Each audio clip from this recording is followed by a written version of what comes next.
Bienvenue, salut à toi. Voilà, merci pour les plus de 300 abonnés. L'objectif de l'année, c'est d'atteindre plus de 2000 abonnés. D'accord? 2000 abonnés pour l'année. Voilà, c'est un réaliste aussi. Donc, du coup, merci. Je compte sur toi, je compte sur vous tous pour, pour partager, liker les vidéos et tout. Voilà, parler autour de vous. Voilà. Aujourd'hui, il y a toute une. Voilà. Et révolution par rapport au trading, toute une multitude de personnes qui veulent apprendre à trader. Et dans cette vidéo, je vais donner quelques conseils à ceux qui sont débutants dans le milieu du trading. Tu as Simplicity Trading, bien sûr, moi c'est Charles. Merci. Allons-y. Quels sont les dangers d'une stratégie de trading? Bien avant ça, les avertissements concernant le trading. Avertissement sur le trading. Donc, le marché, le trading, surtout le marché du forex, c'est risqué. Tous les marchés sont risqués. Et sachez, sans risque, il n'y a pas de profit. C'est toujours ça. Donc, au taux de risque que vous prenez, au taux de profit que vous pouvez attendre. Au taux de profit vous attendez, au taux de risque que vous pouvez prendre. Ok? Mais ce que moi j'aime beaucoup sur la spéculation, c'est que tu as la possibilité d'aller chercher beaucoup plus que ce que tu vises, les risques que tu prends. Donc, voilà un des avantages qui fait que j'aime beaucoup la spéculation. Donc, la fierté, l'espoir, la peur, l'avidité sont les pires pièges en bourse. Waouh! Voilà un conseil. Voilà. La fierté. Je connais, nanani nanana, ouais, j'ai le monopole, ouais, moi je maîtrise, vraiment je maîtrise. Souvent on me dit, je veux maîtriser le marché. Quand on me dit ça, ceux qui m'ont déjà écrit ça, s'il y en a certains peuvent témoigner, je leur réponds, tu ne peux pas maîtriser les marchés, mais tu peux te maîtriser. Tu peux maîtriser, voilà. Voilà. D'accord? Il n'y a pas d'ego ici. D'accord? L'espoir. L'espoir, je ne vais pas expliquer, c'est pas pour ça on est là, mais je vais expliquer après, vous comprenez. L'espoir, c'est quoi? C'est de croire que, par exemple, une perte va devenir profit, ou bien de dire, ah bah, le marché est contre moi maintenant. C'est-à-dire que j'ai du profit, le marché est contre moi maintenant, et voilà quoi. Et ce dont je vais parler aujourd'hui va toucher un peu cela. Voilà, sans plan en fait adéquat, tu vois, le marché est contre moi, mais moi je ne vais pas couper. Bah, j'ai l'espoir que ça va changer. Ce sont des pièges en fait qui tuent en bourse, d'accord? La peur, j'ai peur de prendre la position. Mais si tu ne prends pas la position, tu auras quel résultat? Tu vois? Et l'avidité, vouloir beaucoup plus, tu atteins ton objectif, disparaît sur le marché. Tu vas vouloir beaucoup plus et bam! Voilà quoi. Il y a des conditions dans lesquelles tu dois chercher à vouloir beaucoup plus. Voilà. Voilà ce dont doit comporter ton plan. Ton plan doit comporter tous ces éléments. Des éléments qui te permettent d'éviter l'avidité, te permettent d'éviter l'espoir. Voilà quoi, d'être égoïste. Ton plan en fait doit te permettre tout ça. Ta méthode de travail doit te permettre tout ça. Voilà, tu dois avoir une méthodologie, une manière de fonctionner dans une stratégie. Donc du coup, allons-y. Quels sont les dangers des stratégies de trading? Voilà. Premier élément que j'ai noté, j'ai dit, les stratégies marchent toujours dans les PDF. D'accord? Marche toujours dans les PDF et dans quelques vidéos ramassées ici et là. Très souvent, quand on prend les PDF, les stratégies sont très souvent dans les PDF. Quand tu prends les PDF, tu vas te dire, ah bah, tel truc, vous faites buy, tel vous faites sell et tout. Et ça marche toujours dans le PDF. Mais en réalité, sur le terrain, tu perds toujours et tu en perds. Pourquoi? Parce que c'est une stratégie. Parce que tu ne veux pas apprendre. Parce que tu ne veux pas bosser. Parce que tu veux grignoter quelque chose. Tu ne veux pas préparer à manger. Tu vas manger de la merde. Tu veux que le repas soit prêt et puis tu vas bouffer. Ce n'est pas bien. Ok? La stratégie, elle marche toujours dans le PDF. Ça n'échoue jamais. Voilà. Donc dans les vidéos, c'est la même chose. Dans les vidéos ici et là, parce que quand il y a sorti certaines, on met dans les vidéos et tout. Voilà. Et il y a un gros danger. Il y a un gros danger, un grand danger par rapport aux vidéos, même au PDF.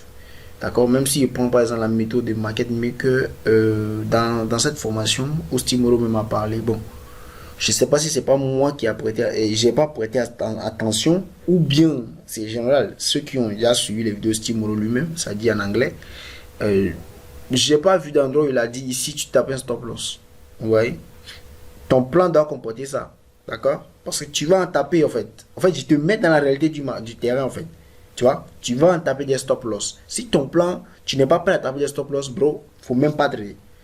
Si dans ton plan, il n'y a pas d'erreur, je ne sais pas ce que tu viens faire. Il n'y a pas de Saint Graal, il n'y a pas de 100%. On se comprend? Donc, limite, d'accord? Limité, ça y est, là, les stratégies sont limitées, d'accord? Sur un actif donné limité, voilà, limité ER plutôt, d'accord? Limité sur un actif donné ou un marché donné. Vous voyez? Ça y est que je peux par exemple voir que par exemple le volatilité 75 bouge de cette manière et puis je dis bah, voilà une stratégie sur volatilité 75. Donc la stratégie elle est quoi? Elle est carrée sur volatilité 75. Je peux te dire bah moi je vends ça à 300 000 francs, je vends ça à telle somme, tu vas payer ça et tu es limité seulement à volatilité. Mais si toi je sais, et très souvent, fait ce qu'il y a là, que tu vas pas vouloir trader seulement volatilité, tu vas dire, ah, je vais tester sur d'autres marchés. Là, tu perds de l'argent, tu perds de l'argent, tu perds de l'argent. Vous voyez la stratégie, ça te limite à un actif donné ou bien un marché donné. Un marché donné, par exemple, dans le marché des indices, ça c'est différent des marchés du Forex, un peu. Donc, le marché du Forex, là, par exemple, la méthode, ça marche, ça peut marcher sur, par exemple, le DAX, d'accord? Il y a des marchés où les méthodes doivent être statisées rien que sur le marché. D'accord? Voilà. Voilà, parce que ça dépend en fait.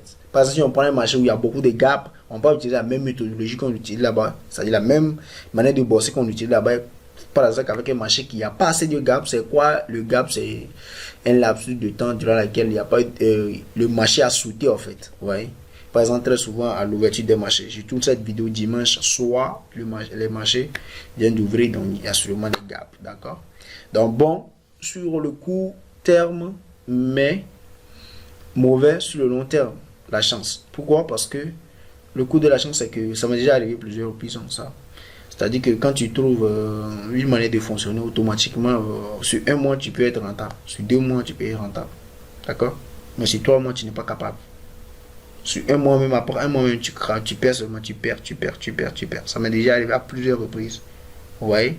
C'est le coup de la chance. C'est pas en fait une méthodologie bien planifiée, bien assise, non. Ça, c'est le coup de la chance. Et ça joue beaucoup avec beaucoup de personnes. Même avec certains mentors, même avec certains coachs en fait. Ça joue avec eux grave en fait. Ils ont une méthodologie qui marche sur du court terme, mais sur le long terme, ils peuvent plus parce que il y a quelque chose aussi, la psychologie aussi, ça va manquer, tout ça et tout, tu vois. Donc ça va fatiguer. Donc, en même temps, un des grands dangers, c'est qu'il n'y a pas de plan de gestion. J'avais déjà parlé.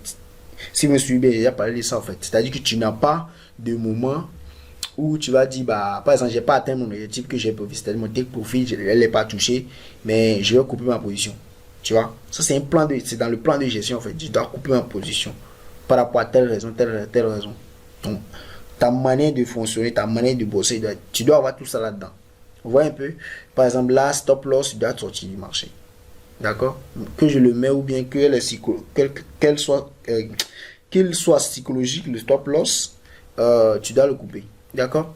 Et aussi du capital. C'est-à-dire que très souvent, il n'y a pas de. Je dois utiliser 2% de mon capital. Comment on utilise 2% de mon capital? Il n'y a pas ce genre de choses. Tu vois? Tu es converti, tu es livré à toi-même, tu t'aides n'importe comment, anyhow, quoi. Sur le marché, c'est très dangereux. Très dangereux pour tous les débutants qui vont m'écouter. Voilà, cette partie, j'essaie de dédier conseil à tout le monde. Formez-vous. Ici, je donne les raisons du pourquoi. Merci. Donc, formez-vous, c'est très important. Vous devez vous former sérieusement. Pourquoi? Parce que quand vous vous formez, trouvez bien sûr une formation adéquate, une formation dans laquelle vous apprenez comment trader. Non seulement ça, mais en même temps, trouver un mentor qui est honnête avec vous par rapport au marché. Ok? C'est-à-dire par rapport au marché. Vous comprenez? Par rapport au marché, ça veut dire quoi? Ça veut dire la méthode qui vous enseigne. Est-ce que il a déjà backtesté ça devant vous? Est-ce qu'il a déjà vous a montré comment ça marche? Ici, je perds de l'argent. Ici, j'en gagne. Moi, j'en fais cela avec mes étudiants. Voilà, donc il est important et primordial pour tout à chacun de nous de le faire. D'accord? Essayer de voir. En fait, même si le coach ne le fait pas, tu es censé le faire en fait. Tu es censé rebosser.